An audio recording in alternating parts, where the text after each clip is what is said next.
বিধানসভা ভোটের ফল প্রকাশের পর রাজ্যের একাধিক জায়গায় সংঘর্ষ ও দখলদারির অভিযোগ সামনে এসেছে। সেই আবহেই বারাসাতের ১৬ নম্বর ওয়ার্ডে দেখা গেল এক ভিন্ন ছবি। অভিযোগ, ফল ঘোষণার পর স্থানীয় একটি তৃণমূল পার্টি অফিসের দখল নেয় বিজেপির কিছু কর্মী এবং অফিসে লাগানো হয় বিজেপির পতাকা ও ফেস্টুনও। খবর পৌঁছতেই শুক্রবার ঘটনাস্থলে যান বারাসাত বিজেপির জেলা সভাপতি। এই মুহূর্তে ফোন লাইনে রয়েছেন আমাদের প্রতিনিধি দীপ সেন। দীপ, একেবারেই গোটা রাজ্যে কিন্তু অন্যরকম একটা বার্তা দিচ্ছে বিজেপি বললে খুব একটা ভুল হবে না। একেবারে যখন জেলা থেকে জেলায় জেলায় একেবারে সংঘর্ষের চিত্র মাঝে মাঝে উঠে আসছে, সেখানে দাঁড়িয়ে একেবারে বিজেপির জেলা সভাপতি তিনিই পৌঁছে গেলেন এই বিবাদ মেটাতে, একেবারে সম্প্রীতির বার্তা দিচ্ছেন। কি জানতে পারছো, কি ছবি উঠে আসছে? দেখো, রাজনৈতিক সম্প্রীতির এক অনন্য নজির কিন্তু বারাসাত গড়ল। বারাসাতে ফল ঘোষণার পর বারাসাতে তৃণমূলের একাধিক যে সমস্ত পার্টি অফিসগুলো ছিল সেগুলো কিছু উৎসাহী বিজেপি কর্মী বা নব্যগত বিজেপি কর্মী তারা দখল নিয়েছিল।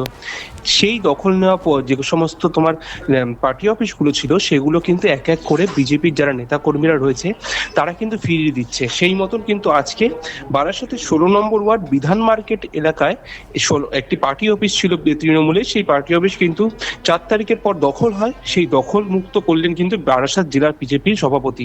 তিনি কিন্তু স্বয়ং আজকে নিজে সেখানে যান এবং গিয়ে যেসব পার্টি অফিসের বাইরে যে সমস্ত বিজেপির ফ্ল্যাগ ফেস্টুনগুলো লাগানো হয়েছিল সেগুলো কিন্তু তিনি খুলে দেন।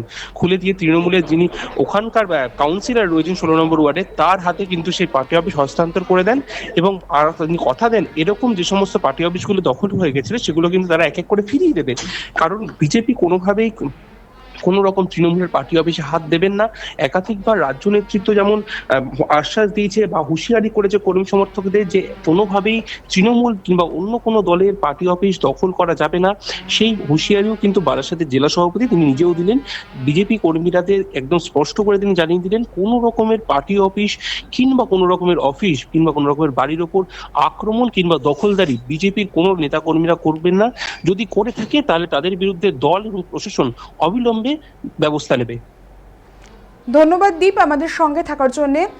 যেমনটা আমরা জানতে পারছি যে বারাসাত বিজেপির জেলা সভাপতি কিন্তু নিজে সেই জায়গায় উপস্থিত থেকে পার্টি অফিসটি পুনরায় তৃণমূল কাউন্সিলর নীলিমা মণ্ডলের হাতে ফিরিয়ে দেন। পাশাপাশি যারা এই ধরনের কাজে জড়িত তাদের বিরুদ্ধে কড়া পদক্ষেপ নেওয়ার হুঁশিয়ারিও দেন তিনি।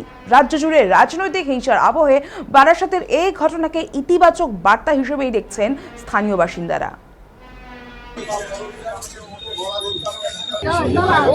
কিছু মানুষের দীর্ঘদিনের যে ক্ষোভ তারই কিছু বহিঃপ্রকাশ ঘটতে গিয়ে কিছু জায়গায় দেখা গেছে তৃণমূলের পার্টি অফিসগুলোতে ভারতীয় জনতা পার্টির বা যেমন এখানে দেখছি যে ভারতীয় জনতা পার্টির ব্যানার করেছে। এটা ভারতীয় জনতা পার্টি করে না। বেশ কিছু ক্ষেত্রে এরকম ঘটনা কয়েকটা জায়গায় ঘটেছে, যাতে আমরা পরবর্তীকালে দেখতে পেরেছি যে ৪ তারিখের পরে ১২টার পরে যারা বিজেপি হয়েছে গেরুয়াটি কপালে দিয়ে জয় শ্রীরাম ধ্বনি দিয়ে তারা এই কাজগুলো করে দিয়েছে। কারণ ভারতীয় জনতা পার্টির কার্যকর্তারা তারা দায়িত্বশীল এবং শৃঙ্খলা পরায়ণ দল। আমাদের কখনোই এই সংস্কৃতি ভারতীয় জনতা পার্টির কার্যকর্তাদের মধ্যে আসবে না। এখানকার যিনি কাউন্সিলর আছেন উনি আমাকে গতকাল ফোন করেছিলেন। আমি ওনাকে বললাম যে ঠিক আছে দিদি, দেখছি। সেটাই আজকে যেটুকু কোনো কিছুই করা হয়নি, শুধু কটা ব্যানার আর ফ্ল্যাগ রাখা হয়েছে, সেগুলো আমরা করে যার যার দল যার যার কার্যালয় তার কাছে থাকবে। ভারতীয় জনতা পার্টি দখলদারিতে বিশ্বাস করে না। এই সংস্কৃতি বাংলাতে ছিল বলে সেই সংস্কৃতিকে পরিবর্তন করার জন্য বাংলার মানুষ ভারতীয় জনতা পার্টিকে আশীর্বাদ করেছে। প্রত্যেকেরই মত প্রকাশের অধিকার আছে। পশ্চিমবাংলায় গণতন্ত্র চলে গিয়েছিলেন, সেই গণতন্ত্রকে ফিরিয়ে আনাটাই আমাদের এখন সব থেকে বড় চ্যালেঞ্জ। আর এই দখলদারি রাজনীতিতে ভারতীয় জনতা পার্টি একদমই অ্যালাউ করবে না। আমাদের একেবারে রাজ্য স্তরের নেতৃত্ব, কেন্দ্রীয় স্তরের নেতৃত্বের পুরো ইনস্ট্রাকশন আছে এবং আমাদের জেলা থেকেও আমাদের পুরো ইনস্ট্রাকশন দেওয়া আছে। দিদি আমাকে কালকে ফোন করেছিলেন, তাই আজকে যেটুকু দেখা যাচ্ছে সেগুলো ক্লিয়ার করে দিয়ে ওনাদের পার্টি অফিস ওনাদের মন্ডলে প্রত্যেক বুথে বুথে বলে দেওয়া হয়েছে এদের লিস্ট বানাও কারা এই করেছে, এদের বিরুদ্ধে কঠোর ব্যবস্থা নেওয়া হবে। যে কোনো ব্যাপারে সাধারণ মানুষের সমস্যার কারণ হবে এটা যেই হোক।